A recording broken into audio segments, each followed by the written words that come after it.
umuntu wese ufite amaso yo kureba Every person with the eyes to see, wamenye u Rwanda rwa mbere who got to know Rwanda in the early wageze ages, hano mu Rwanda mbere the person who came to Rwanda earlier, uhamaze imyaka nka 10-15 at least a person who has spent between 10 to ni 15 years, umuhamya w'uburyo u Rwanda rurimo mugenda rwiyubaka. that person is a witness of how Rwanda is rebuilding. Iyo ni impamvu yatuma dukomera Imana amashi. That is a reason as to why we may celebrate the Lord.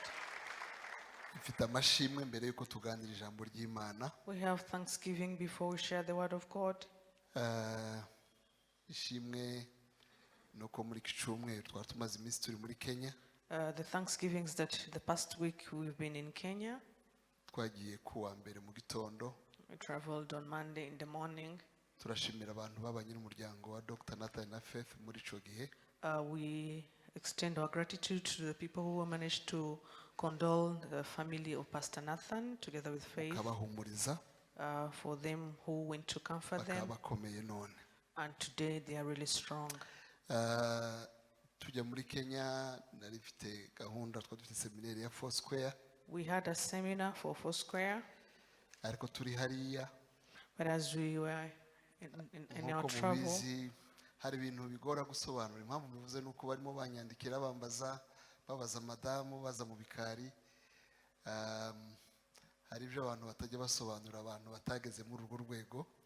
sometimes it is a bit difficult to explain things that you cannot afford to explain when not in that level. Hari abambaza ngo ese waradefanze. There are those people who asking me if I presented my Hari thesis, abambaza ngo ese waruciga. and there are some who are asking me, were you still studying? Ubundi iyo umuntu yarangije doctora niyo mashuri ya nyuma. Usually a person, when they have achieved their doctorate, that is the last Ariko stage. iyo warangije doctora ukomeza gukora ubushakashatsi wigisha muri kaminuza wandika ibitabo. But after earning your doctorate, you continue to do researches, So teaching uko in wandika universities. ama-article, uko wandika ibitabo, uko ujya mu makonferanse, uko wigisha amasomo, So the more you attend the conferences, the more you teach, the more you do researches and author books. kaminuza urimo cyangwa imwe mu zo mukoranamo zigenda zikuzamura mu ntera. One of the universities that you work along with, they keep elevating you. Yewe nigisha muri promoting you. kaminuza zo mu Rwanda nishi. I personally, I teach mainly in Rwandan Habe no mu universities. zumweru bibiri nari maze iminsi nigisha muri kaminuza y'u Rwanda muri masters zabo buri migoroba, niyo mpamvu mutambonaga hano. In the past 2 weeks, I was doing my lectures in University of Rwanda's in every evening. Maze imyaka irenga hafi 20 nigisha muri Yerika. It's now more than 20 years being a professor or a lecturer in ULK. Kuva masters zabo zije hafi buri mwaka njya nigishamo. Ever since they launched their master's degree session, I usually teach them in every year. Ariko ejo kaminuza yo muri Kenya yitwa Strathmore nigishagamo gakeya niyo yampaye associate professor. But yesterday, one of the universities in Kenya honored me with the associate professor. So ndabishimira Imana. I'm grateful to the Lord for that. N'urwego rwo hejuru It's really a higher level, natekerezaga yuko nanageraho. and I was even prepared for that. Simvuga byinshi I won't go in details, ariko kubera akazi nari ndimo kubushumba numvaga n'ubushakashatsi ndakora cyane. but because of the pastorship I usually do, I didn't think that I'm even doing more research. Ariko nyine Imana izibikora. But usually God does it His way. So reka tuganire ijambo ry'Imana. Let's share the word of God. So ico gisobanuye yuko ntabwo ari andi mashuri nize, ntabwo na defense ejo, ahubwo nuko nyine iyo grade bayimpaye ejo nibwo ibyangombwa byawe byose nabibonye. So it means that I have not been studying, neither did I present my thesis, but rather I was honored with that associate professor yesterday. Na madamu byaramutunguye. It was also a surprise to my spouse, Nuko naje byantunguye. as it was a surprise to Sena me. yabo yabaye kuwa gatanu. The Senate was chaired on Friday, Hanyuma nimugoroba nibwo bambwiye ngo mbahe adresse banyoherezeho ibyo byangombwa. and then in the evening they asked me for my postal address. babwira ko ndi muri Kenya baza kubingeza ejo babingejejeho nibwo nabipostinze. Now, fortunately, I was in Kenya and they gave them to me in the evening, thus posting. So turi mu gihe cyo guhumuriza. We are in the times of comforting and giving consolation. Numva ijwi rivuga ngo tuganire ku ijambo rivuga ngo kuzuka kw'ibyiringiro.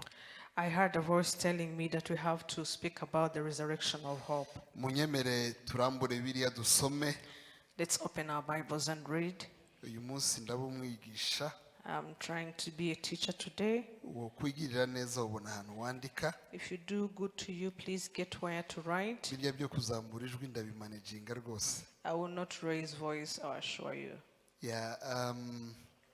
Itangiro 48. Genesis 48. Umurongo itangiro 48 ndasoma umurongo wa mbere ngere ku wa kabiri. Genesis chapter 48 from verses 1 to 2. Hanyuma nze kumanuka ku murongo wa 8 ngere ku wa 11. And thereafter I will read verses 8 to 11. 48 umurongo wa mbere ugera ku wa kabiri aravuga ngo hanyuma y'ibyo babwira Yosefu bati so ararwaye, ajyana n'abahungu be bombi Manase na Efurayimu. Haza umuntu abwira Yakobo ati dore umwana wawe Yosefu araje. Isirayeli arihangana yicara ku rutara. Umurongo wa 8. Isirayeli abona bene Yosefu aramubaza ati aba ni bande? Yosefu asubiza ati n'abana banje Imana yampereye ino. Aramubwira ati ndakwinginze bazane mbasabire umugisha.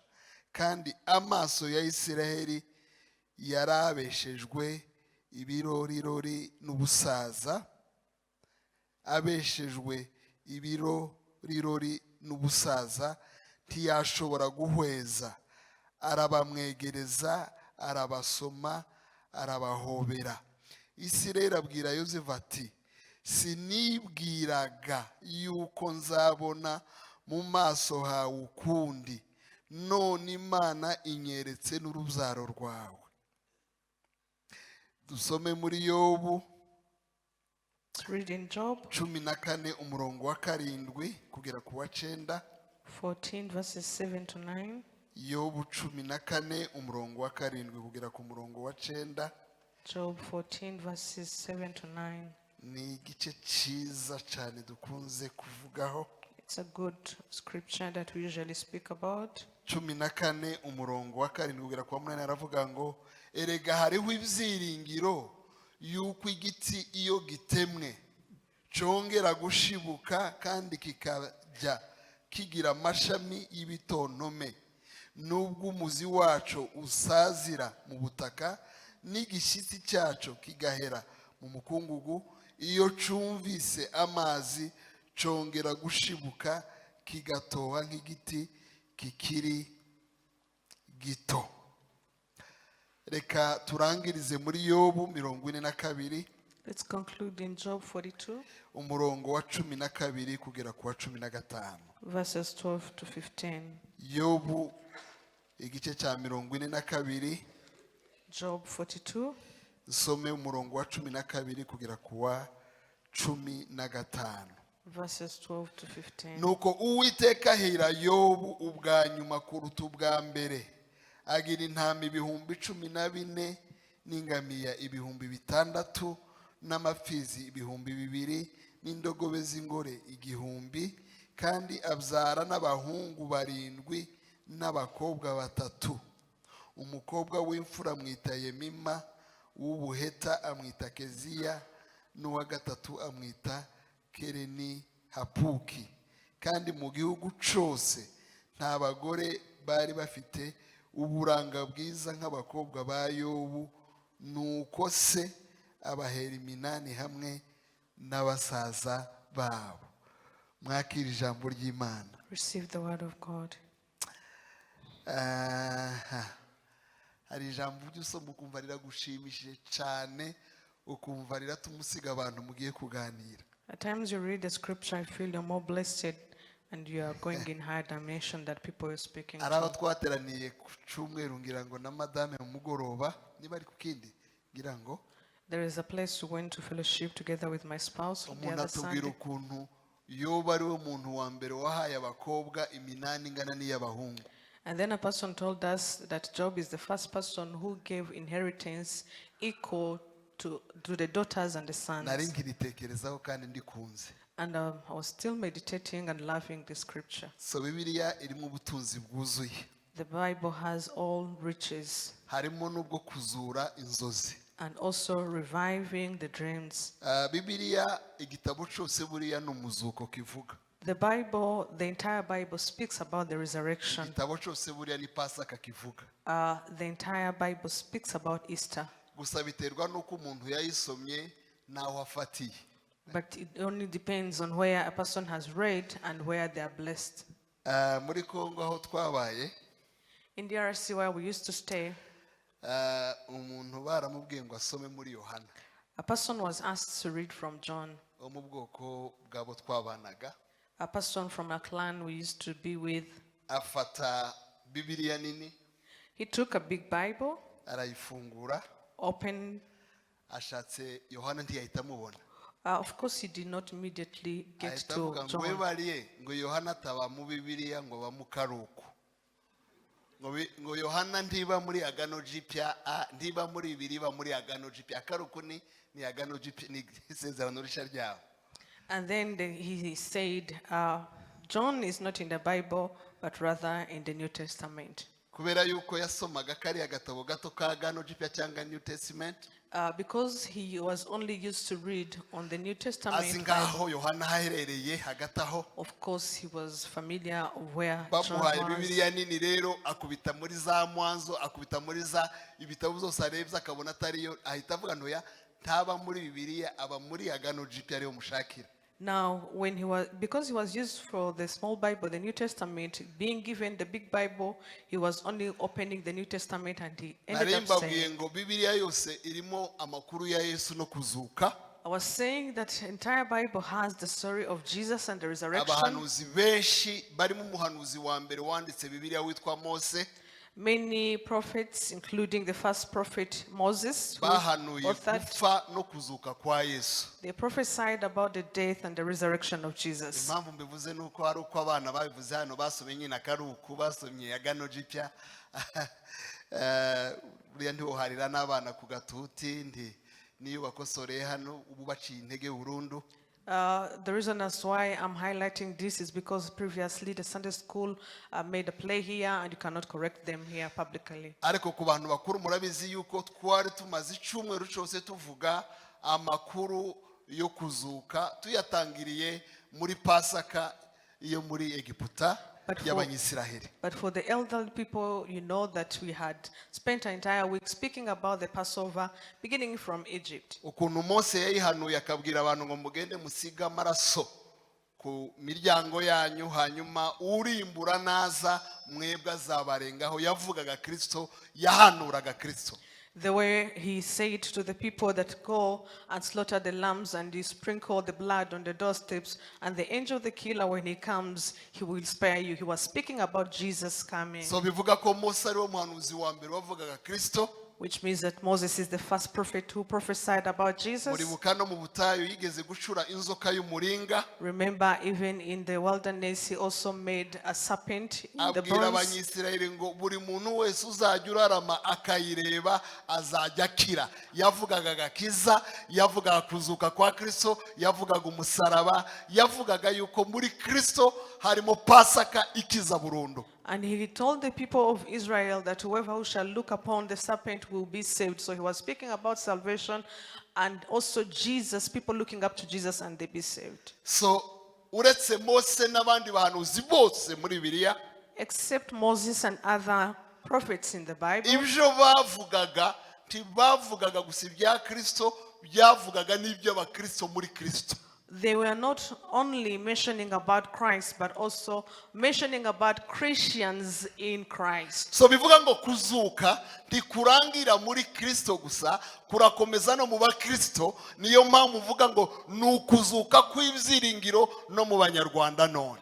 That is why I say that resurrection does not only stop from Jesus, but also comes to the believers. And now we implicate it to the Rwandans that resurrection is coming. So Kristo ntiyazutse ubwe gusa ahubwo yaratuzuranye nawe azura n'ibyacu zose harimo n'ibyiringiro byacu harimo n'ubuzima bwacu ubu turi abantu bazutse ku bwa Kristo. Christ did not rose only him, but he also rose us with him, and he rose us the hope within him. Iyo ngeze kuri uyu munsi ntekereza ku Rwanda. Whenever I come to this day and I think about Rwanda, naho twari turi mbere ya saa sita umuyobozi wacu yabivuzeho. And where we were in the morning, our leader spoke about it. Koko u Rwanda rwarazutse. Really, Rwanda has rose again. Kuko ibintu byabaye mu Rwanda nta handi byabaye. Because what happened in Rwanda has never happened in any other place. Mbatekereza ingero nka zingahe zitatu zine mwumve namwe muranabizi. You are all aware, but let me give you like 3-4 examples. Uzi kwire tuva abo muvukana bose mu gihe ciriya minsi ijana benshi byabaye no mu cyumweru kimwe cyangwa umunsi umwe bose barapfuye usigaye uri wenyine.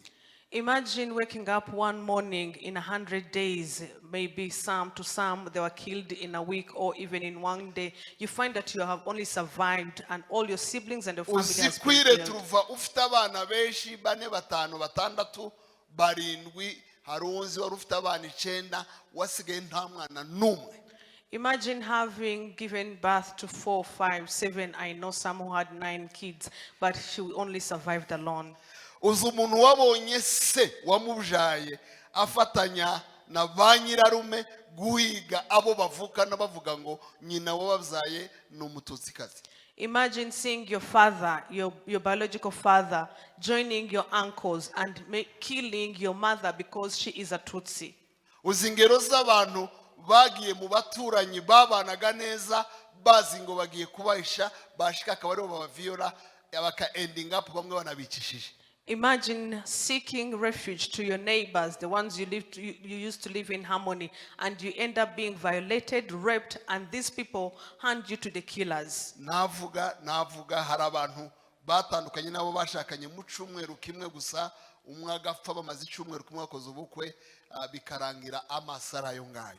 I may continue to say there are people who were married in 1 week and their spouses were killed only in a single week. Ingero z'abana bisanze baba muri orphelinat bafite imyaka nk'ine cyangwa 5 badafite trace y'icitwa umuryango batazi uko bahagejwe n'inkotanyi zibasanze ahantu zikabasiga muri orphelinat zikomeza zikiruka urugamba ntibazi uwamuzanye ntibazi uko bimeze baramubwira gusa ngo umuntu wakuzanye yari umusirikare wambaye mukotanyi full stop nta yandi makuru. We have children who grew up in orphanages at the age of 4 or even less than that. They don't know even a trace of the family, their backgrounds. They don't know. When they try to ask, they are only told that you are brought by RPF in Hotanyi, people wearing the garment, but they don't know the trace of their background. Abo bantu bose mvuze n'izo ngero kubakiriho. The examples I've given, and for those who are still alive, nibo ijambo rihumuriza. This is the word of consolation. Nibo turema ibyiringiro. We are giving hope to them. Muri Yesaya 40 umurongo wa mbere ugera ku wa kabiri. In Isaiah 40 verses 1 to 2. Haravuga ngo nimuhumurize abantu banje. The Bible says, console, comfort my people. Nimubahumurize, ad imperative. It is in imperative way. Ni ngombwa yuko abo bantu bahumurizwa kandi bahumurizwa n'ijambo rya jambo niwe wenyine ushobora guhumuriza abameze gutyo. Comfort my people, and it is in imperative way, and they have to be comforted by the owner of the word, and in that ijambo guhumuriza bita console mu gifaransa cyangwa reconforter cyangwa comfort mu cyongereza ririmo ibintu nka bibiri. The word comfort or the word consolation or the word to bring hope, it has 2 things. Bisobanura gushiramo umuntu courage, kumusubizamo intege, wari ucitse intege, wari wihebye ukamusubizamo ibyiringiro. It means encouraging a person who was dismayed and you bring hope to them. No kuvuga ngo umushiramo imbaraga zo mu mutima yaracitse intege no mu mutima. which means that you bring courage to the heart even in the times of despair and dismay. ariko consolation tunarikoresha ku muntu wapfushije no kugabanya ububabare yo bavuga ngo bagiye kumuhumuriza ningo kwifatanya nawe usa nkaho umugabanyiriza ububabare. And every time we see condolences, we are speaking to a person who has lost their beloved ones, and we speak this while we are telling them to be encouraged. Niyo bita message ya consolation ijya guhumuriza umuntu kubera ibihe yanyuzemo. That is why we say consolation or condolences, to go and give comfort a person to the things they are going through. Ibyamubayeho byamuhungabanyije cyangwa byamuciye intege. What has happened to them, either they are running mad or they are Ni discouraged. ngombwa yuko ahumurizwa. So it is necessary to be comforted. Natekereje ku rugero rwa Yakobo. I thought about the example of Jacob. Nubwo rutari extreme hari n'izindi ngero nza kuvugaho. Even though it's not the extreme, there are other examples I speak Tekereza about. amakuru ya Yakobo. And I thought about the story of Wabyaye Jacob, abana 12. who bore 12 children. Wakundaga Yosefu niko Bibiliya ivuga. The Bible says that he used to love Joseph dearly. Yamukundiye ibintu nka bitatu bikomeye. And he used to love him because of three main things. Icyambere The first thing, n'umwana w'umugore yakundaga kurusha abandi bagore. Joseph was a son of his beloved wife. Kuko Yosefu n'umwana wa Rasheli.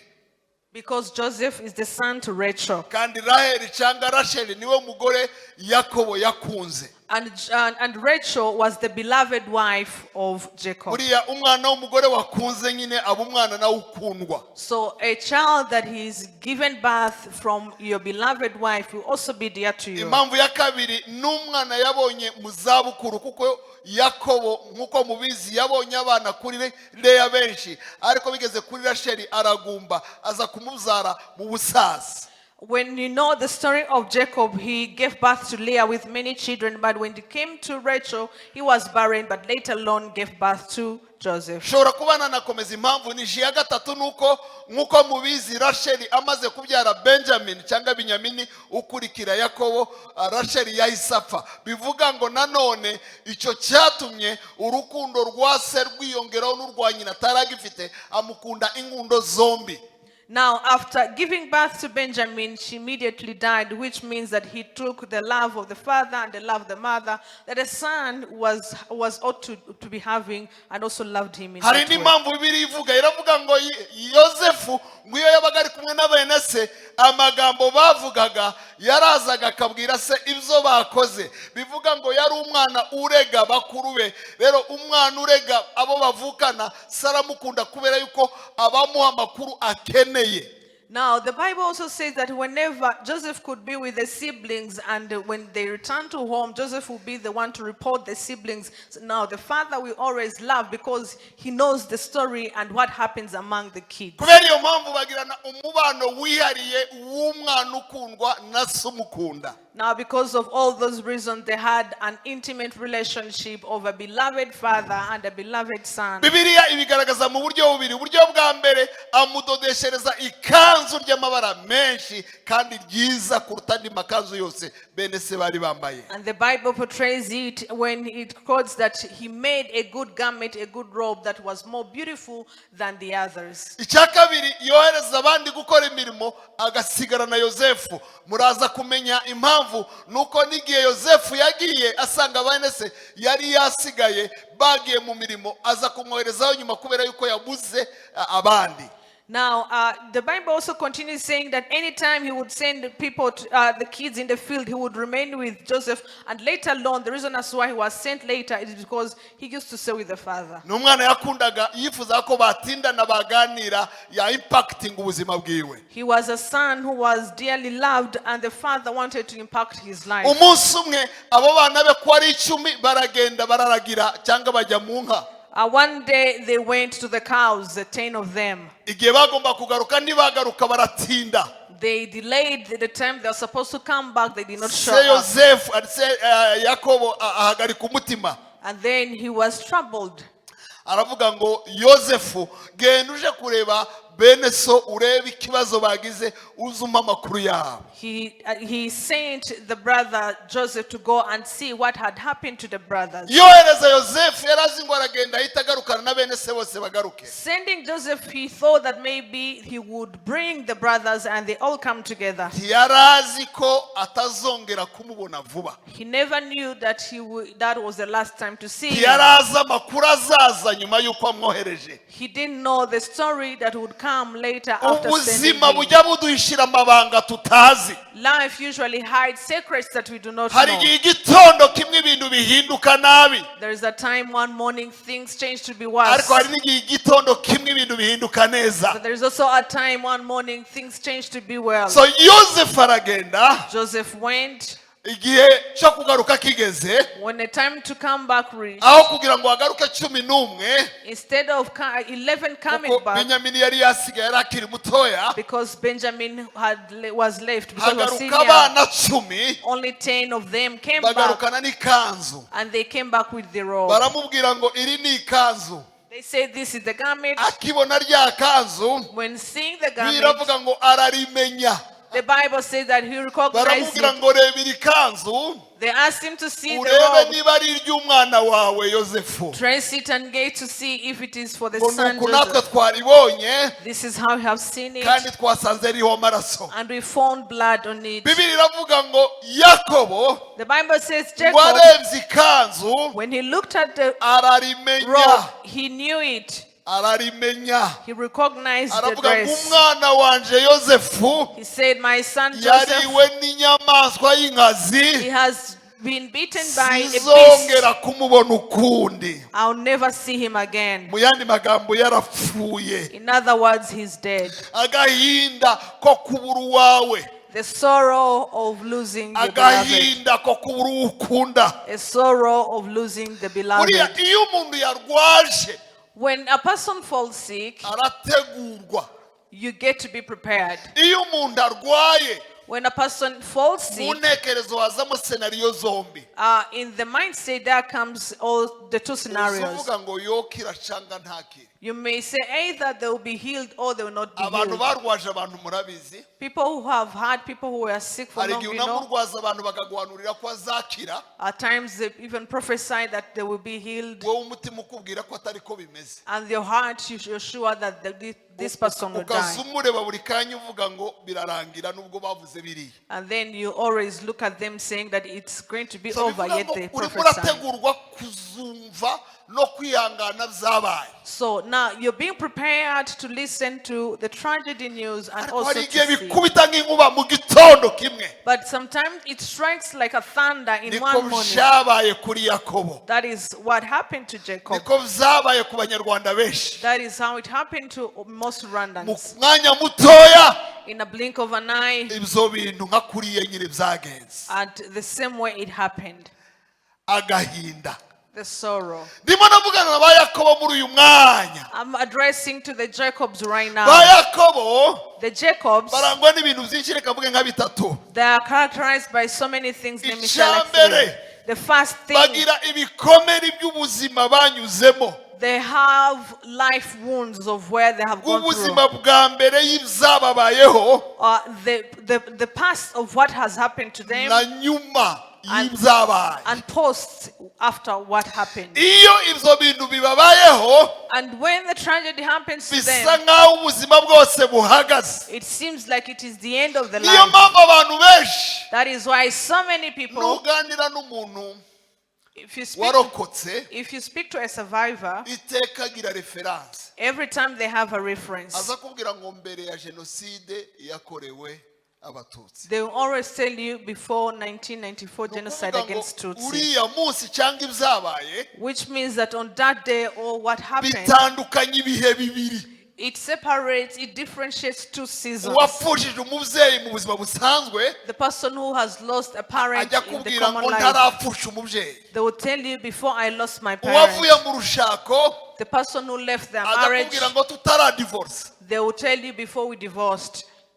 uwagiraga akazi The person who used to have a ajya job, kubwira ngo ngigira akazi they will tell you, when I used to have bivuga my ngo hari job. ubuzima bwa mbere y'ikibazo So there is past n'ubuzima bwa nyuma y'ikibazo and post the tragedy. hari itariki runaka iba amateka mabi mu buzima bw'umuntu There is a date that signifies the history of a person. izo tariki ntawe ujya uzibagirwa No one forgets those dates. zizibagirwa umunsi mbura umubyeyi I will never forget the day I lost my kandi ari parent, urupfu rusanzwe umuntu twamurwajije kandi akuze and it was a natural death. A person was old.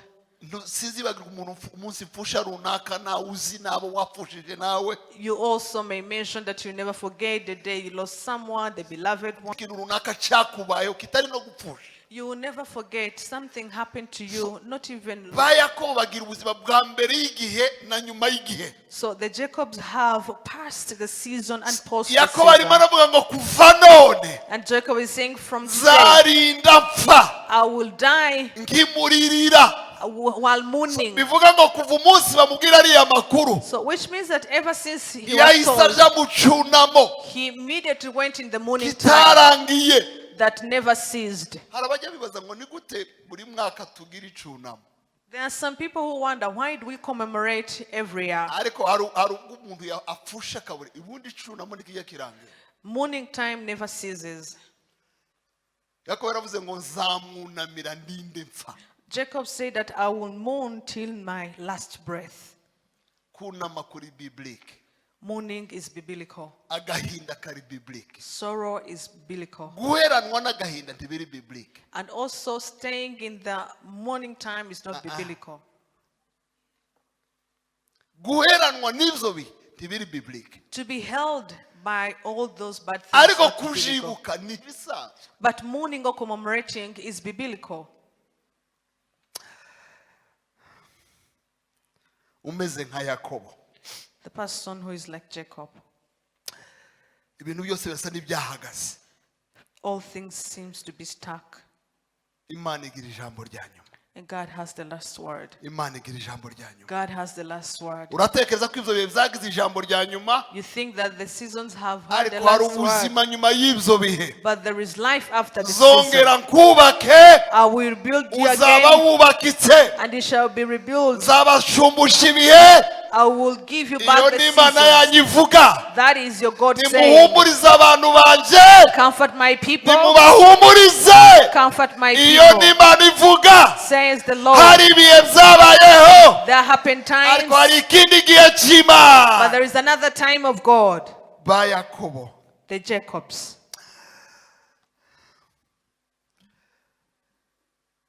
ibintu byababayeho bibaha amakuru avuga ngo byararangiye What happened to the Jacobs? They usually give them information that says it is over. abonye ikanzu aravuga ngo sefini When he saw the dress, he said it is over. sefini ubuzima bwiwe bwararangiye His life is done. cyane cyane yuko bari bayisize amaraso Because it was sprinkled blood. ariko njya mbwira abantu iki kintu But I usually tell people this ibintu thing, ntibirarangira things are not yet over kugeza igihe imana ivugiye ko birangiye till God says the last word. ibintu ntibirangizwa n'abantu Things are not concluded by birangira people. kuko imana ivuga ko byarangiye It will only conclude because God has abantu said so. nibaguha amatangazo When people give you ujye announcements, ushyiraho virigire just put a comma. abantu bavuze Yes, people have imana said, ntiravuga God has not yet imana said. niyo yonyine God is the only person igishyiraho point final who will put the abantu thought. bavuze Yes, people have said, virigire put a comma. bavuze ngo birarangiye They have said it is done, virigire put a comma. imana yonyine Only God niyo ivuga ijambo rya nyuma will say the last word. abana ba yakobo The children of Jacob, babitse yozefu they announced the death of bazana Joseph. n'ibimenyetso They even brought ariko a ijambo sign. ryabo But their ntabwo word ariryo jambo rya nyuma was not the last word. sinzi ikintu kivugana nawe I don't know what is speaking to ariko you. ikivugana nawe But whatever that is sicyo speaking kivuga to you, bwa nyuma that is not what speaks imana last. yacu Our God, niyo ivuga ijambo rya nyuma the God who speaks nimuhumurize abantu banjye Comfort my people. nimubahumurize Comfort my kuko people. imana yavuze ngo Because God has said, nimuhumure be u comforted. rwanda ni igihugu giturwa Rwanda is a nation to be resided in. muhumurize abantu banjye Comfort my people. abantu batakaje icizere cyose ba Yakobo. Jacob's are the people who lost the hope. Mwumvise amakuru avuze ngo sinari nshizera yuko nzabona Yosefu.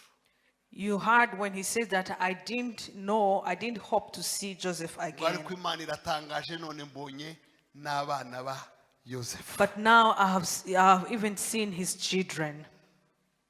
Umubyeyi waduhaye ubuhamya mu gitondo. A parent who gave us the testimony in the morning Hariya muri arena.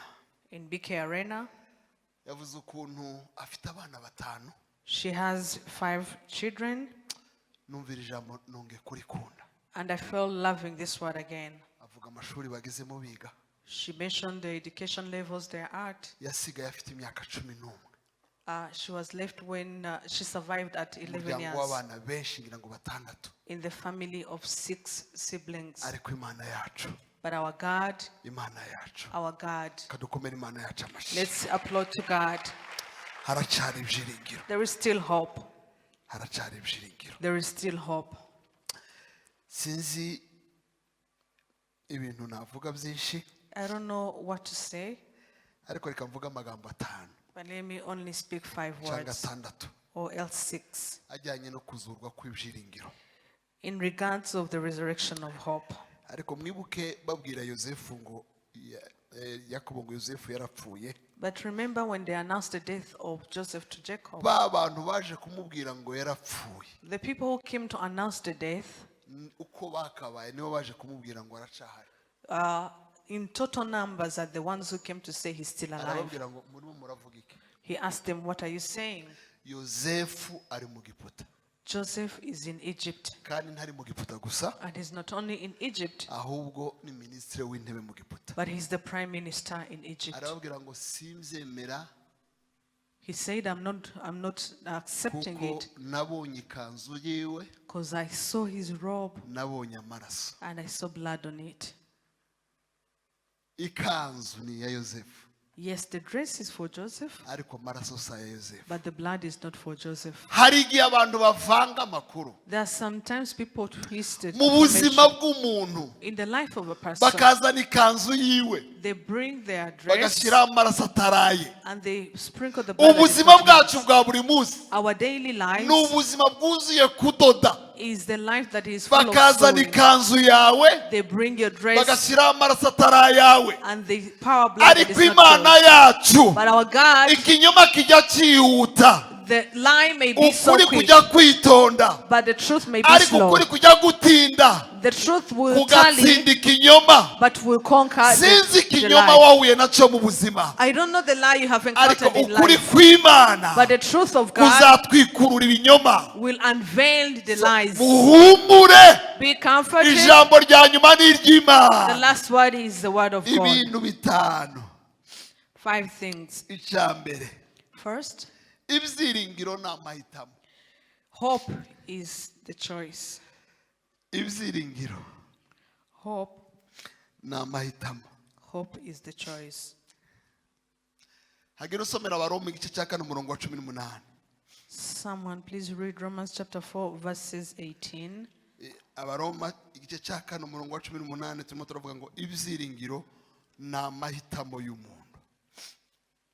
Umuntu ashobora guhitamo kugira ibyiringiro cyangwa agahitamo kubitakaza. Hope is personal choice. Someone please read Romans chapter 4 verses 18.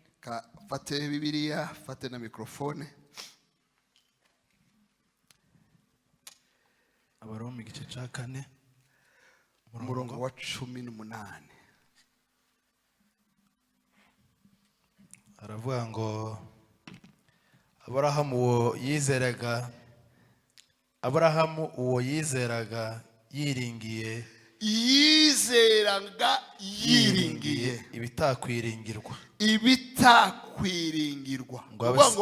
Ni ukuvuga ngo ibintu bidashobora kwiringirwa we yabigize ibyo kwiringirwa, arabyiringira. Yahisemo kwiringira ibitakwiringirwa. Nushaka kurekeraho Please stop from there. bisobanuro. Let me explain. ibi bintu biravuze ngo ni ibitakwiringirwa. The Bible has said it's unbelievable. Ubireba wese ni ibitakwiringirwa. Everyone seeing them, it's things to be Ni unbelieved. amakuru ya Aburahamu na Sara. This is the story of Abraham and Sarah. Habe na Sara nawe ntiyarazi ko hari uwabyiringira. Even Sarah didn't know there is someone who could Kuko mu believe gitabo in them. cy'itangiriro Because in the book of Genesis, ngira ngo ni 21, I think it's 21, hari aho Sara bivuga ngira ngo ni ku murongo wa 7, I believe maybe it's on verses 7. aravuga ngo ninde wari kwiringira yuko Sara azonsa abana. And then the Bible says, who could believe that Sarah would nurse children? Ninde wari kubona Sara n'imyaka ye, Sara n'ubuzima bayemo, Sara nuko byagenze akabona ko akiri uwo konsa. Who would see Sarah in her elderly age and believe that she could nurse children? So bivuga ngo uwabirebaga wese, uwabimenye wese yabonaga atari ibyo kwiringirwa. Which means that whoever who witnessed saw that it was unbelief. Ariko Aburahamu yiringira ibitiringirwa. But Abraham had hope in unbelieved things. Agira amahitamo nyayo yo kwiringira ibitiringirwa. He had the right choice to believe in what Bibiliya was iravuga ngo unbelieved. kwizera ni ukumenya rwose ibyiringirwa udashidikanya ko bitazaba. Bivuga ngo wohitamo kubishidikanya ibyiringirwa cyangwa ugahitamo kubyemera nubwo bitiringirwa. The Bible says that faith is hoping for the things that will come. So it means that you can either choose to hope in the things that are believed or else choose to have hope in the things that they see that are Bibiliya unbelievable. muri Ry'Ihumure y'igifaransa iravuga ngo Abraham espera contre toute espérance. Yiringira mu bintu umuntu atokwiringiramo ibyo ari byo byose. The French version says that Abraham believed, hoped in the things that no one would believe in. Umubiri we wamubwiraga amakuru. The body was speaking to him. Ari mu myaka 100 arabibona. Yes, he was in 100 Sara ari years. muri za 90 arabibona. Sarah was in her late 90s. Umugore wa 90 muzi uko umubiri we umeze. You know the body of a woman who is 90 Inda years. yabaye shifo. The waist and the belly was Amabere chiffon. yabaye isogesi. The breasts were like Mu stockings. maso ameze nk'igipurizo. She was like a blonde Ariko balloon. cyahombaganye. She was like a blonde Nta balloon. mugongo akigira. She didn't have the back. Yaragondamye. She was bending. Ubuzima bwose Like the entire burimo life burashira yarabubonye. was fading. Nta bintu byo kwiringira bihari. There are things not to Ariko believe bahitamo in, kwiringira. but they chose to believe. Imana irebye kwiringira kwabo. When God saw their hope, Ibibaremeramo kwizera. God gave them faith. Ibibasubirizamo. God answered them. Kwizera Faith ni ukumenya ibyiringirwa. is knowing what things hope Ugahitamo for, and you choose. kubifata nk'ibizaba kandi bitiringirwa. And you choose that they will happen, yet they are Kugira unbelieved. ngo ibyiringiro bizuke. So that hope may be Umuntu resurrected. abigiramo amahitamo. You have, for the hope to be resurrected, you Wohitamo have to guhamba choose. ibyiringiro. You may choose to bury the Ariko hope, wohitamo kuzura ibyiringiro. but you may also choose to Mu resurrect the hope. buzima bwacu In our lives, duhorana ayo mahitamo. we always have the Uyu choice. munsi Today, uhitemo neza. choose wisely. Kubera yuko ugihumeka Because you're still alive, biracyashoboka. it is still possible. Bibiliya iravuga ngo The Bible says imbwa nzima a living dog biraruta intare yapfuye. is better than a dead lion. Kubera yuko ukiri muzima Now, since you're hari alive, impamvu yo kwiringira ko bigishoboka. there are so many reasons to believe that it is possible. Biracyashoboka. It is still possible. Ejo bundi nabonye perezida wa Senegal watowe utaramara iminsi ngavuye muri gereza bamwerekana afite isuka yahinga muri desert. Ndavuga ngo nta kidashobokera Imana kabisa. Recently, I saw the recent voted president of Senegal. They were showing him in the desert having a hole digging and said, really, there's nothing impossible on this earth. Amahitamo meza. Good choice. Uhitemo kwiringira. Choose to have Kuko hope, ibyiringiro ni amahitamo. because hope is the personal choice. Icya kabiri. Second, Ibyiringiro ni imbaraga. hope is the strength. abantu bashobora kuba bari munyura muri situation imwe, People might be going through the same situation, umwe akabigiramo imbaraga undi akabiburamo imbaraga. and then one will be strong, the other one will not be Simuza strong. musanga abantu barwaye indwara imwe kwa muganga, Don't you ever find people who are suffering from the same umwe disease at akayirwarira mu hospital, mbaraga undi akayirwanira muri bwihebe. and then the other one is sick, they have or they have strength, and the other one are despair. Ubu buzima twese tubayemo The life that we are living in, ni ubuzima busa nkaho ari bumwe. it's almost the same kind of life. Yambwira abantu, I usually tell people, uzi ko muri Afurika ariho abantu bagira indwara nkeya kuruta hanze. in Africa, people have less diseases Biriya than bihugu biriya abantu outside. birukiramo, The countries that people are running to, hari indwara ziganjemo mutazabona hano, there are so many diseases that you never find here, zitwa depression. including depression. Umuntu ntiyabuze icyo kurya, A person did not lack food. umuntu ntiyabuze imyenda yo kwambara, A person doesn't lack clothing. umuntu ntiyabuze mituweli yo kwivuza mu bitaro byiza, Neither do not lack medical insurance, ariko akama deprima. but you find them depressed. Nimugera hariya batarahagera, For those who have not yet ka reached, 50% n'abantu ba deprima. like 50% are people living with Bamwe bari depression. mujya mwumva ngo bagira akazi ko kurera ibipfu, ibipfu ntibazavutse, ntibavutse ari ibipfu, ni depression yabafashe ari bakuru. If you hear that people have jobs like taking care of the people who are fools, it's not that they were born when they're fools, but rather they were depressed at elder age and they Kandi end up being ntiyabafashe fools. babuze amafaranga yo kwishyura abana amashuri, And they're never depressed because they lacked money to take kids ntiyabafashe to babuze school, ibiryo. neither because of lacking Muri ibyo food. bihugu bagira food stamp baheza n'umuntu utakoze, hari n'amafaranga baha n'umuntu utakoze, ariko depression urumogi ku rumogi bakageraho bakiyahura.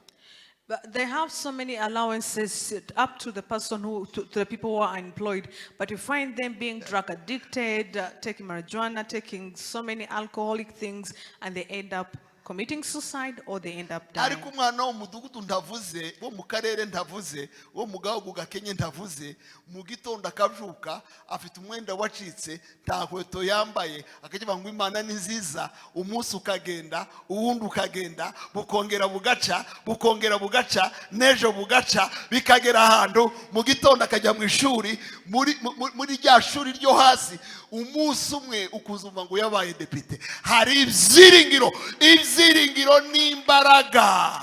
But a child from a certain village, a certain district, a certain poor country that I may not mention, goes to school, continue saying that the Lord is good till the time they get also to be a deputy or they get to be a high-ranked person. Yobu yigeze gupfusha ibintu byose murabizi. There is a time Job lost everything he had. Asigarana ikintu kimwe gusa. He was only left with one thing. Cyitwa ibyiringiro.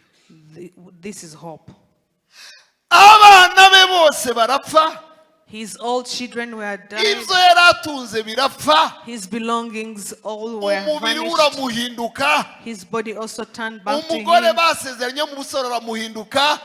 The lady, the wife of his youth, Ibintu turned byose back. biramuhinduka. Everything turned their back to Ariko him. asigarana ibyiringiro. But he was only left with hope. Inshuti ze ziramuhinduka. Even the friends turned their back Ziramubwira to ngo him. watutse iyo Mana. They asked him, can you Ko abuse the nta kintu God? na kimwe usigaranye cyiza kuri yo. There's nothing good that you are left. Aravuga ngo ibi byiringiro byanje And he said that the hope I have, zabimanukana I will descend bigeze mu with it. kuzimu, I'll go in nzabyisasira and I will lay no on the kuzuka hope. nzabizukana. Even resurrecting, I will Kuzuka resurrect with kw'ibyiringiro, the resurrection of hope. ibyiringiro ni umwenda Hope is a garment umuntu yambara a person puts on ukamunyuza mu bihe bikomeye, and makes you to mu go bihe in hardships. by'ibigeragezo. In the time of Imana hardship, iguha ibyiringiro, may God give you hope. ubimanukane, May you descend with it. ubimanukane, May you descend with it. ubimanukane, And may you descend with it. ubizukane, And you wake up with the hope. ubizukane, We wake up with the biguha hope. imbaraga. Give you the strength. Ibyiringiro byacu, Our hope. ibyiringiro byacu,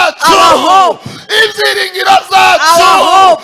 yesu niwe byiringiro byacu. Jesus is our hope. yarimo avuga ngo ibindi byose byagiye. He was saying that any other thing may ni go. nacyo yavuze. That is what he ngo said. imana yatanze, Yes, God has given imana yishubije, and God has taken back. izina ryayo rihabwa icyubahiro. May his name be ariko glorified. ibyiringiro byanje But my hope, zabimanukana, I'll descend with it. bigera nayo, I will go in hell with it. bizukane. And I'll wake up with it. yobu Job ni umuhanuzi wo kuzuka. is the prophet of yavugaga resurrection. kristo nawe. He was also speaking yarimo about avuga Christ. ngo He was saying, n'imyenda ya kristo barayijanye, yes, they took the clothes nta of kintu na Jesus. kimwe yagiraga, There's nothing he was left ariko yari with. agifite ibyiringiro. But he still had nibyo hope. yamanukanye mu mva, That is what he went with nibyo in the grave. yazukanye, That is what he rose nibyo again with. yaduhaye. That is what he gave reka us. dukomere imana yacu Let's amashyi. celebrate the Lord. ibyiringiro. The hope. bwira mugenzi wawe ngo ntuzapfushe ibyiringiro. Tell the person next to you, never lose hope. ngo amaso yaje azamwirebera atarayundi. My eyes will see him. iri jambo ndarikunda we. I love this word. ndikunda nk'umunsi wa mbere numva umuntu atanga mu rusengero. nageze mu rusengero, iyo ugeze mu rusengero usangamo amagambo utaruzi. There's a time when you go to churches, you find words that you never know. cyane iyo wageze mukuze. Most of the time when you go to church, umunsi umwe when nageze you're mu old. muntu avuga ngo narasitaye, ngo narakomeretse. karavuga iki? kuko kuvuga ibyo gusitara n'ibyo gukomereka n'ibyo kugwa, umupagani wo hanze yagezemo ndaza ibyo tugiye tuvuga. irangaje ya kirokore. A person was saying that I stumbled, I backslided. When you speak such words, a pagan in the church will never understand what you're saying. umunsi nageze mu rusengero bwa mbere ndi mu Rwanda, nyuma yo gukizwa, umuntu yaravuze ngo muhaguruke ku maguru yanyu. uko wari uhaguruka ku yundi. ubundi iyo uvuga ngo muhaguruke, iyo repetition yo kuvuga ngo maguru yacu, hari uwahagurukiraga ku yundi. The very first time I came to the church in Rwanda, when I was newly born again, I heard a person saying, "Stand on your feet," and I began to wonder, how can a person stand on their feet? Is there anyone who could stand on someone's feet? ababikuye aravuga ngo aya maso yaje And then he said that my eyes azamwibonera will see him, atarayundi. not any other byari person's ngombwa eyes. kongeraho ayundi. So was it necessary to amaze add kuvuga ngo on someone's azamwibonera eyes? yayanje nayiwe. Now, after saying my eyes will ariko see niko him, kuvuga ngo but he wanted mfite to imply ibyiringiro that I have hope mbere yuko biserva abandi. before it serves others. n'ibyanjye personnel It's mine personal. zagendana nabyo. I shall walk with the kind of agakiza hope. nzakagendana. I shall walk with the salvation. ibyiringiro nzabigendana. I shall walk with the hope. umuzuko nzawugendana. I shall walk with the urupfu rwa resurrection. kristo uzarugendana. I shall walk with the death iyo of Christ. wagendanye urupfu rwa kristo, Anytime you walk with the death of ugendana Christ, n'ibyiringiro byo kuzuka kwe. you always also walk with the hope of his dukomere resurrection. imana yacu amashyi. Let's give a round of applause to God. si ukuzuka kw'abantu gusa, It's not the resurrection of people only, n'ibyabo but also their things n'igihugu cyabo. and also their nation. ngo umuntu umwe gusa nashaka mu maso hanje. If only one person seeks murayazi in my amakuru yo muri koronike you know the story in igice Chronicles, cya karindwi umurongo wa 12 ugera ku wa 16. chapter 7, verses 12 to 16, igitabo cya kabiri cya koronike. the second book of ngo Chronicles. nzabakiriza igihugu, I will heal their land. nzabazurira igihugu, I will resurrect their maze land. ubwoko bwanje And my people, nibuca bugufi they humble ugashaka mu themselves, maso hanje, they seek my face, ugasenga, they pray, ukihana ibicumuro they byabwo, repent their nanjye sins. nzabumva ni mu ijuru, I'll hear them from heaven. bazure, I will resurrect bazurira them. n'igihugu. I will resurrect their reka land. dukomere imana yacu amashyi. Let's give a round of applause to God. cya gatatu, Third, ibyiringiro ntibyihishe, hope does not hide. bimeze nka parufe, It's like a perfume.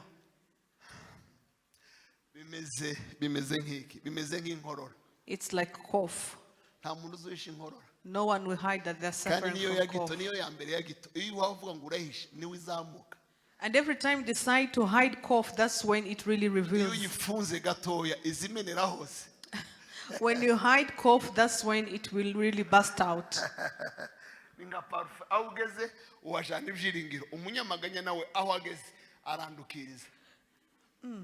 It's like perfume. Hope is like perfume. Every time you go, the aroma will raise. And also a person who is always nagging, every time they get to a place, they will...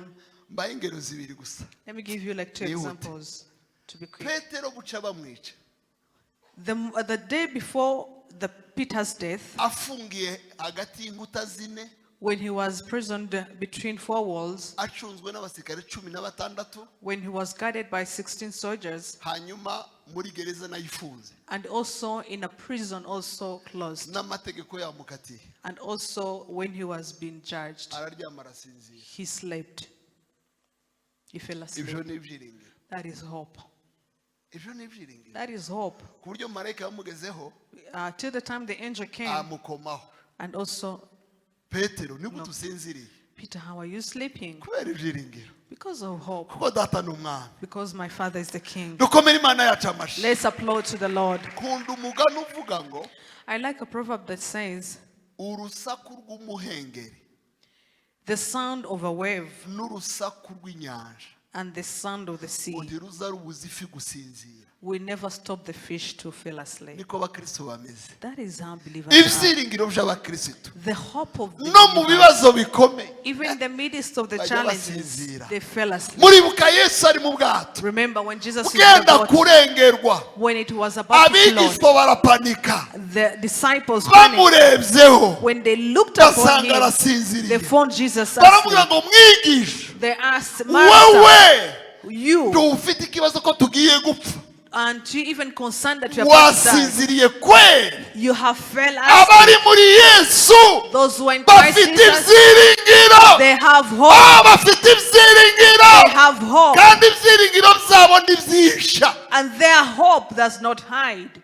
Paulo na Sila bari muri gereza, Paul and Silas, when they are in the prison, ibihe bikomeye, in the hard times, barimo bahigwa bagomba kwicwa, when they are being chased and they were to be mu killed rukerera, in the morning, kubera ibyiringiro bari bafite, because of the hope they had, batera indirimbo, they began to sing. bararirimba, They sang. bazamura zaburi. They raised their song. Hari zaburi There is a song iza no mu bigeragezo, that even comes no in mu the bihe temptations, bikomeye. even in the hard Umuntu times. ugira ibyiringiro A person with hope, azaririmba, they will sing. umuntu utagira ibyiringiro A person who is hopeless, azamanika inanga. they will put their hand up. Abanyisirayeli bigeze kumanika inanga, The Israelites, last time they put their hands up. abatujyanyeho iminyago Those who took us in ngo captivity, batwifuzagaho zaburi, indirimbo muri cyo gihe, they desired us to sing the ngo Psalms. twebwe tumanika inanga. But for us, we put our hands up. Ntumanike inanga mu bihunyuramo, Not put your hand up, turagara, but burst out. turagara, Burst out. himbaza mutima wanje Praise uwiteka God. imana yawe Your Lord aracyari ku ngoma, is still on the hari reign. impamvu yo kwiringira, There is a hari reason of impamvu hope. y'ibyiringiro. There is a reason of Kubera hope. kucitsa intege, Why are you so reka discouraged? ibyiringiro byawe Let your hope, n'abandi babisoromeho. even people fetch from it. Umunyabyiringiro iyo yageze mu muhanda, A person who has hope when they abantu come to a baza village, batura. people, they really be blessed. uzi ko hari abantu bahunze u Rwanda 1995, 2000 ngo gacaca kigiye gutangira mu ntambara zirabaye, bahora ni ukuvuga ngo nta byiringiro. Iyo uhuye n'umuntu nk'uwo yotuma uva mu mudugudu uza wimukirana kugira ngo hano n'abajura bahaba, abandi bahatuye, inzu zihaye zihubakwa. There are people who fled from Rwanda 95, 2000 when the Gacaca courts were to begin. But let me tell you, when you have hope and you come to a village, people will be settled. But when there are some people who don't have hope, when they come to a village, people they will not be settled because they say here they are stealing, here they don't have peace. Yet others are building and they're also making things go well. Hari umuntu uherutse kumbwira yimukiye mu gihugu muri biriya bihugu bikize. There's a person who narrated a story how they shifted to a country. So I asked them, how is it there?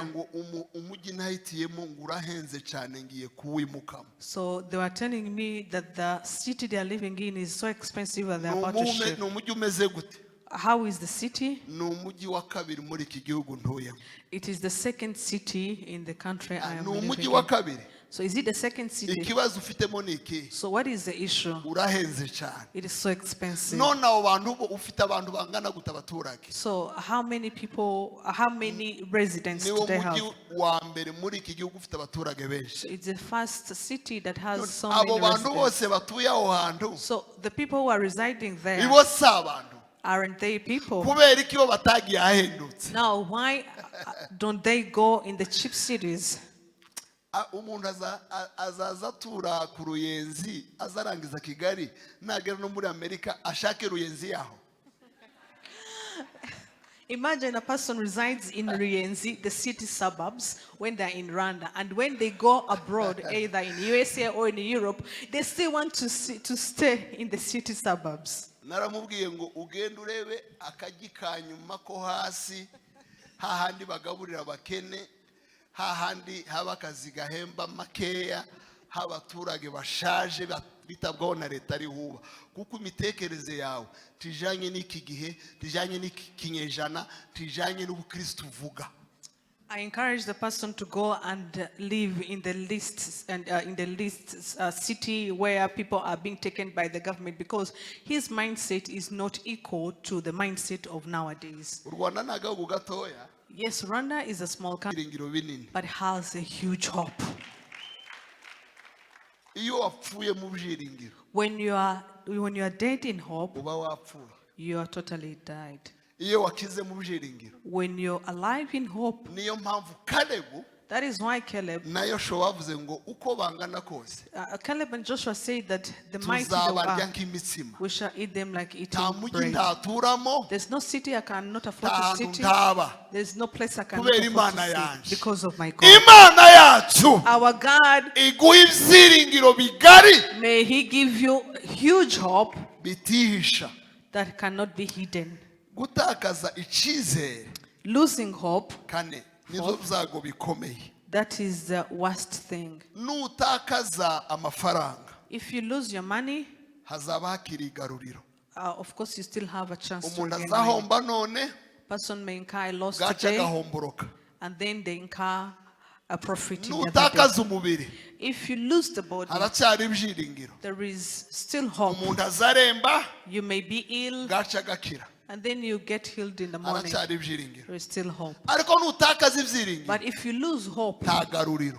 there's no way Niyo to bring mpamvu it abantu back. benshi bisuicida. That is why people commit suicide. Impamvu abantu biyahura The reason that's why people si commit amafaranga suicide, baba batakaje it's not they have lost money. n'ibyiringiro baba batakaje. They rather have lost hope. Iyo watakaje ibyiringiro When you lose hope, biba birangiye. it is over. Muribuka abigishwa b'Emawusi nabivuzeho ku cyumweru. You remember the disciples on their way to Yesu Emmaus. amaze gupfa When Jesus had died, ikintu gikomeye bari batakaje n'ibyiringiro. they had totally lost hope. 24 muri Luka 24, chapter 24 in Luke 21 21, baravuze ngo nous avions cru, twari twizeye ko, we had hoped for.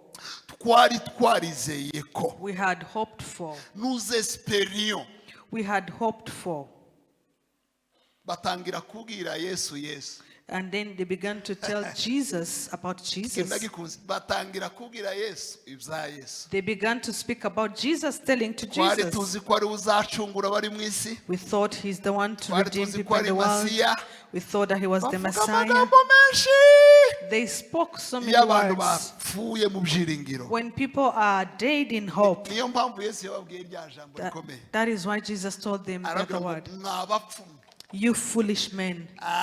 Mwabapfumu. You foolish men. Ibindi byose mwobipfusha. Yes, you may Ariko lose any other thing, ibyiringiro mwapfushije but the hope you have lost, zabahinduye abapfu. it has turned you to Ngo be atangira foolish. kubigisha. And he began to teach Atangira them. kubabwira. It began to tell Abahera them. mu buhanuzi bwa Mose. He began in the prophets of Ababwira Moses. Kristo. He told them Christ. Ababwira Pasaka. He told them Passover. Ababwira kuzuka. He told them the Ababwira resurrection. amakuru ye. He told them his story. Ababwira mu buhanuzi. He told them in the Avuga ba prophets. Danieli bamuvuze. He spoke about Daniel.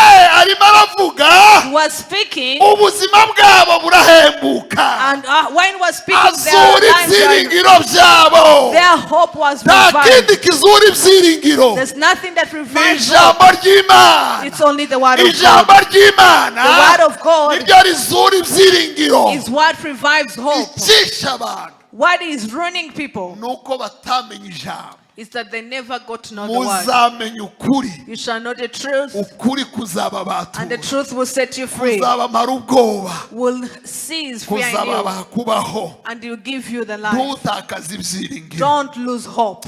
Hari ibintu byinshi biduteza gutakaza ibyiringiro. So many things that causes us to lose hope. Nabivuga I may mention harimo them. nuko ibintu bitinze. Of course, the telling of things. Murabyibuka byose kuri Yosefu, You remember about Joseph, imyaka 13 bazi ngo yarapfuye. 13 years when they knew he was dead. Murabizi kuri Aburahamu, You know it about Abraham. igihe kirekire ategereje umwana. A long time when he was waiting for the Kugeza umunsi child. yabwiye Imana ngo Eliyezeri w'umunyamahanga niwe uzanzongora. Till the time he said that Eliezer, who is a foreigner, is the one who will Harimo na inherit realite me. umuntu abareba. Till the time he was also seeing Ibyo him. The people byose seeing. bigamije kwiba ibyiringiro byacu. All the things, their intention is to lose hope. Ariko ushoreje kuri iki kintu, But I'm concluding with this. dufite impamvu nyinshi zo kwizera kuzuka kw'ibyiringiro. We have so many reasons to believe in the hope. Mvuge ebyiri nsoze. Let me say two. Iya mbere, First, habe n'ibidukikije even the environment, bivuga amakuru ko kuzuka kw'ibyiringiro. it speaks about the resurrection of hope.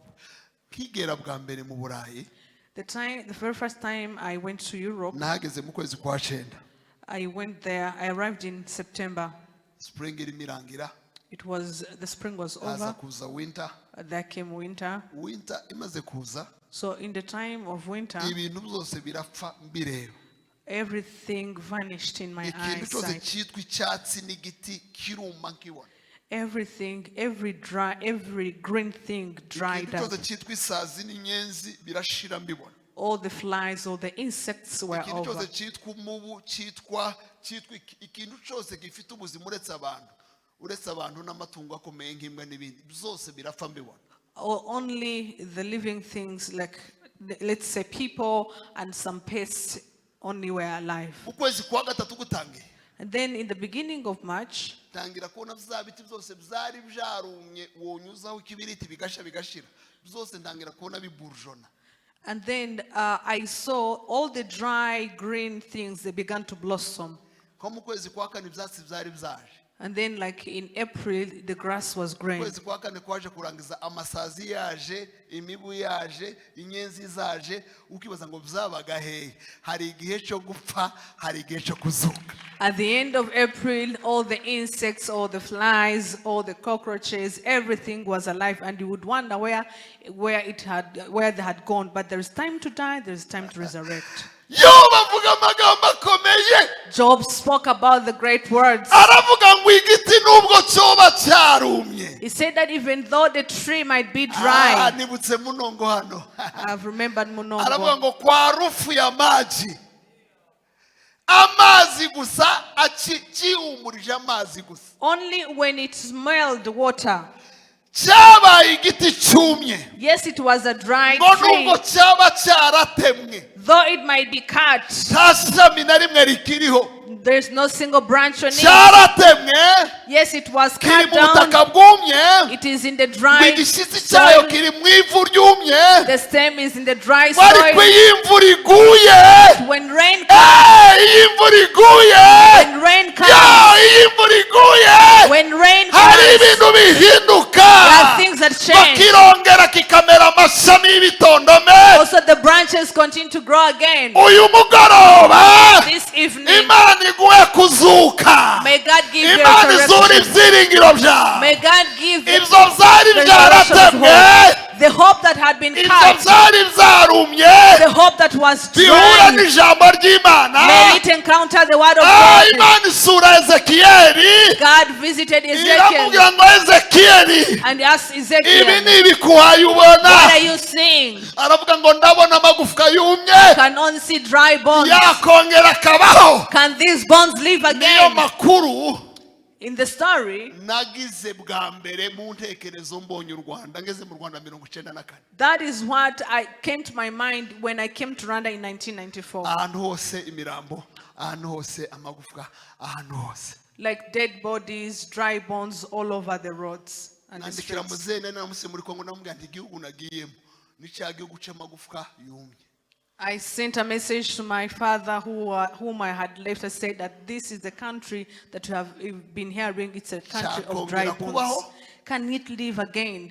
Ezekiel aravuga ngo Ezekiel said, uko mbaye mbireba the way I'm seeing, ni nkaho bigoye. it's impossible, almost Ariko ntiyabwira impossible. Imana gutyo. But he did not tell God Aravuga that. ngo niwe ubizi. You, Lord, Niwe uzawita ibitariho. you are the one who calls the Kaho biriho. impossible as if it is Niwe possible. uzuzura. You're the one who Niwe ugira ijambo resurrects. rya nyuma. You're the one who has the last Imana word. iramubwira ngo Ezekiel And say, God, dore ikintu Ezekiel, ugiye gukora ibintu bibiri. these are the two things Icya about to do. mbere, The first thing, hanura. prophesy. Hanura. Prophesy. Hanurira ibyawe. Prophesy to your things. Bivuge wizeye. Speak it with Garura faith. ibyiringiro. Bring back hope. Hanura. Prophesy. Uhanuzi ni ijambo ry'Imana. Prophecy is the word of God. Icya kabiri, Second, hamagara umuyaga uze. call upon the wind, Umwuka w'Imana. the Spirit of God. Ijambo The word rijya rizura. will resurrect. Umwuka The Spirit atanga will ubuzima. give life. Mwatangiye guhanura. When he began to prophesy, Abona ubuzima buraje. he saw life coming Imana back. yacu Our God ni restaurateur. is the restorer. Imana yacu Our God, aho yageze where he comes, igomba guhinduka. things have to change. Yarabihinduye kwa Yobu, He changed it at Job's place. yarabihinduye kwa He Rusi, changed it at the Ruth place. yarabihinduye kwa Yozefu, He changed it at Joseph's place. yarabihinduye kwa Sara. He has changed it at Imana Sarah's yacu ijya place. ibihindura, Our God irimo changed irabihindura things. no mu Rwanda. He's changing things in Hanurira Rwanda. izawe. Prophesy to your things. Kuzuka kw'ibyiringiro. The resurrection of hope. Tusahoze. Let's conclude. Hari umucuranzi uhari ba? Do you have? Hanurira ibyawe. Hanura. Duhaguruke. Let's stand up. Birongera bibeho.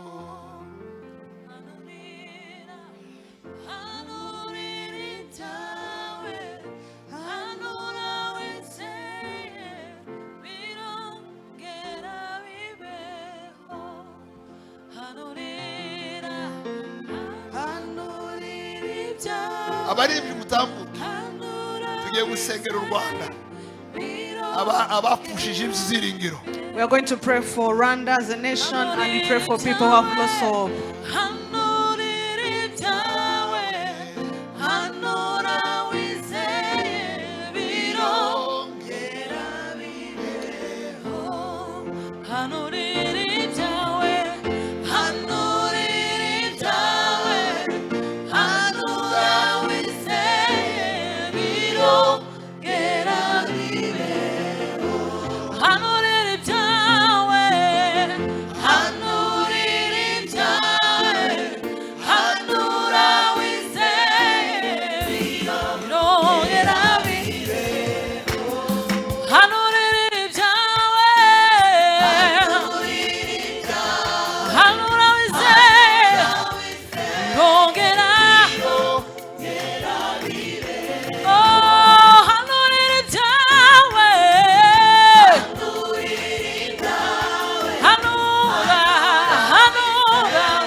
gusengera umuntu I'm going to pray for a person wumvaga ibyiringiro bye byari down.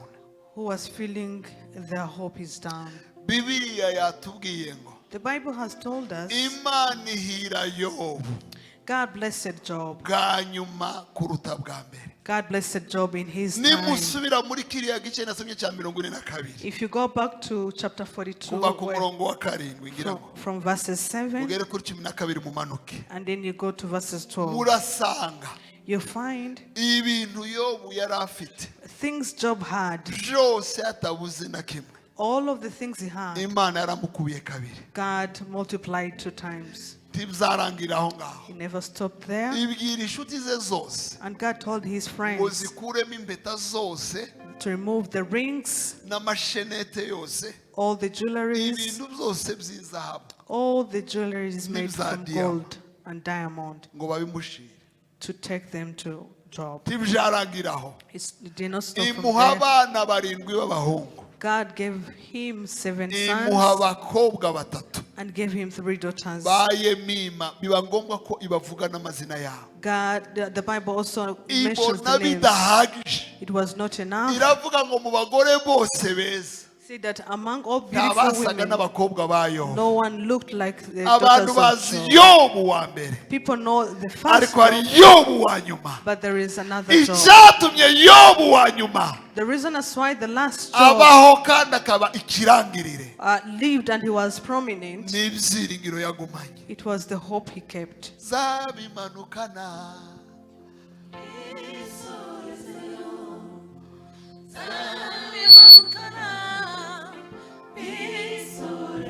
niba uri hano ufite icyo kibazo uzamura ikiganza ngo usengere aho uri. If you're here and you feel don't have hope, Ibyiringiro byari down, mwakoze your muzamura hope amaboko. was down, Tugiye gusengana namwe. we're about to pray with Bavuga iyo you. ndirimbo gatoya turasengana soza. Naba ndi muzima cyangwa ntakiriho niwe byiringiro zabimanukana bisohorezeyo zabimanukana zasohorezeyo naba ndi muzima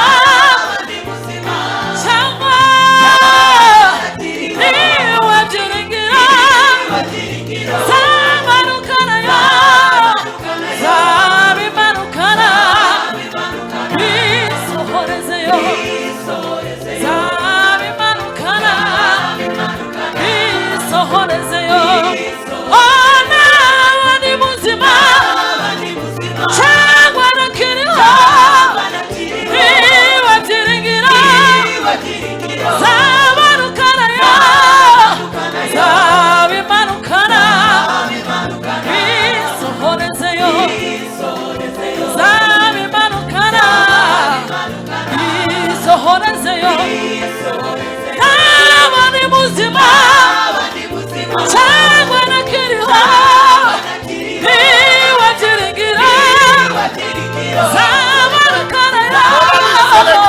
zabimanukana bisohorezeyo zabimanukana bisohorezeyo zabimanukana bisohorezeyo Tukuzamura icyubahiro. Lift up your glory, Lord. Wabayeho uriho kandi uzahoraho. You have lived, you're living, and you shall forever live. Ibyiringiro byacu Our hope dufite nk'igitsi cyo ku mutima. we have as the anchor, Ibyo turarana tukabibyukana, the hope we sleep with, the wake up ibyo with, tujyana aho tugiye hose, the hope we walk with, ibitunyuza mu mazi menshi ntadutembane, what makes us to go through the waters, ibitunyuza mu muriro ntudutwike. what makes us to go through the Iyo fires, Saduraka na Meshake na Abednego banyuranye mu muriro, the hope that Shadrach, Meshach, and Abednego went through ibyo the Daniyeli fire, yamanukanye mu rwobo rw'intare, the hope Daniel went into the dungeon, ibyo Yobu yamanukanye what Job had, akabikomezanya, and he kept it ibindi to the byose zagiye. when every other thing was gone. Ibyo umuririmbyi yavuze ngo What the singer sang and njye said, mpisemo Yesu I have chosen Jesus murutisha ibindi and byose. have made him more than Ibindi anything. byose All of the rest bishobora kuza canga bikagenda, might come or might go. ariko ibyiringiro byacu mu Mwana. But our hope in Christ, Data utugenderere, Father, visit us. usura ibyiringiro byacu. May you visit our hope.